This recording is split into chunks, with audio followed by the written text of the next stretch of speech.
प्रधानमंत्री श्री नरेंद्र मोदी जी की अध्यक्षता में केंद्रीय मंत्रिमंडल ने एकीकृत पेंशन योजना यानी यूपीएस को मंजूरी देकर सरकारी कर्मचारियों को एक बड़ा तोहफा दिया है। यूनिफाइड पेंशन स्कीम से 23 लाख केंद्रीय सरकारी कर्मचारियों को फायदा मिलेगा। विभिन्न राज्यों की सरकारें अगर यूपीएस को अपनाने का विकल्प चुनती हैं, तो 90 लाख कर्मचारियों को लाभ होगा। वैसे महाराष्ट्र यूपीएस लागू करने वाला पहला राज्य बन चुका है। अगर आपके मन में यूपीएस को लेकर डाउट आ रहा है, तो आपको इसके फायदे जानने चाहिए। यूपीएस सरकारी कर्मचारियों को सुनिश्चित पेंशन, पारिवारिक पेंशन और न्यूनतम पेंशन की गारंटी देती है।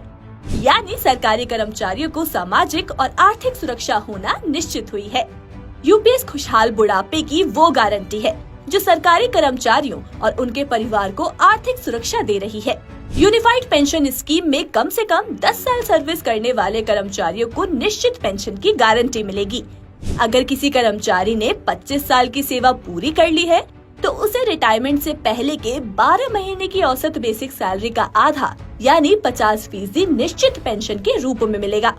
किसी कर्मचारी की मृत्यु की स्थिति में उनके परिवार को पेंशन मिलेगी, जो उस पेंशन का 60% होगी, जो कर्मचारी को उनकी मृत्यु से ठीक पहले मिल रही थी। यह प्रावधान कर्मचारी के आश्रितों के लिए वित्तीय सुरक्षा सुनिश्चित करता है। रिटायर्ड कर्मचारी को सेवारत कर्मचारी की तरह महंगाई इंडेक्सेशन का लाभ भी मिलेगा। यूपीएस में 10% कर्मचारी तो 18.5% सरकार अपना योगदान देगी। ये योजना एक तरह से वित्त पोषित अंशदायी पेंशन योजना है, जो पुरानी पेंशन स्कीम की तरह सरकारी खजाने पर भारी बोझ न डालते हुए भी कर्मचारियों को सुनिश्चित पेंशन प्रदान करती है।